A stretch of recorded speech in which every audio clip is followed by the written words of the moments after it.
Resuscitation. They tried that on me a couple of times, but I didn't like that. So I was delighted. When it came back, I felt, vindicated. Yes, yes, I said. I believed it would. I didn't know it was going to be so fantastic. But anyway, there we go. I'm glad it is.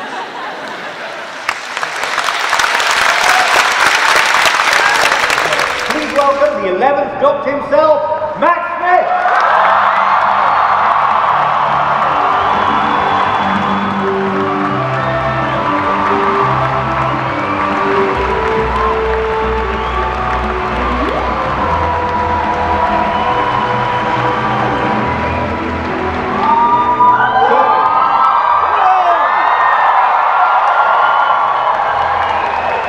So Doctor was half a century old. It's brought all of these people to this room, all of us, to this stage here via our various routes.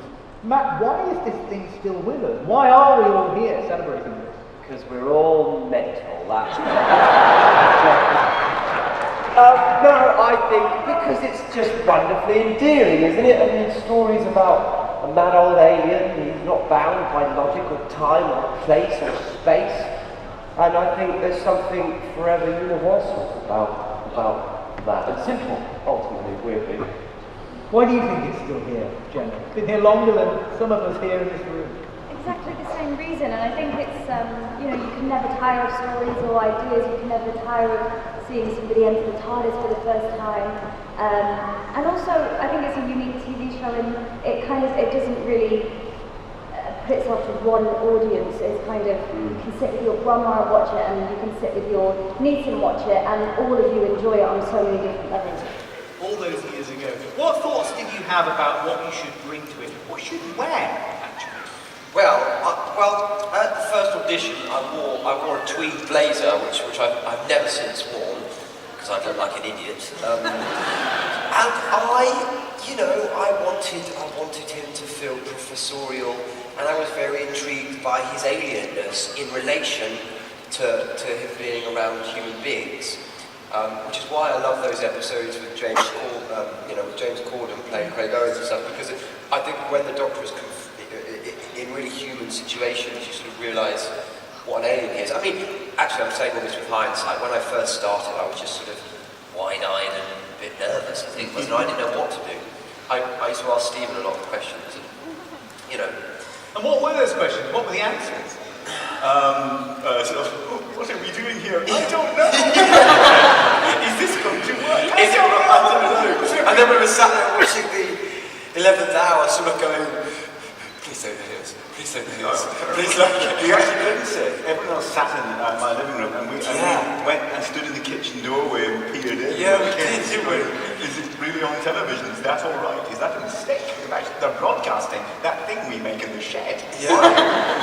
It's the same show. I mean, some people fuss about how different it is now. Do you know what? It's really not that different. It's moderated itself around a different eras, but it's the same show that worked back then in that impossibly different fag end of the 50s as it was. That show that worked back then, that joined the family together to watch television, does exactly the same job in exactly the same way 15 years later in a world they could not have imagined.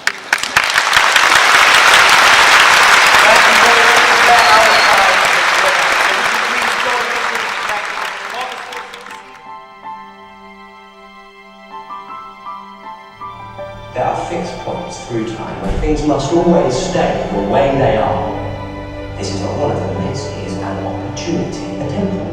But whatever happens today will change future events, create its own timeline, its own reality.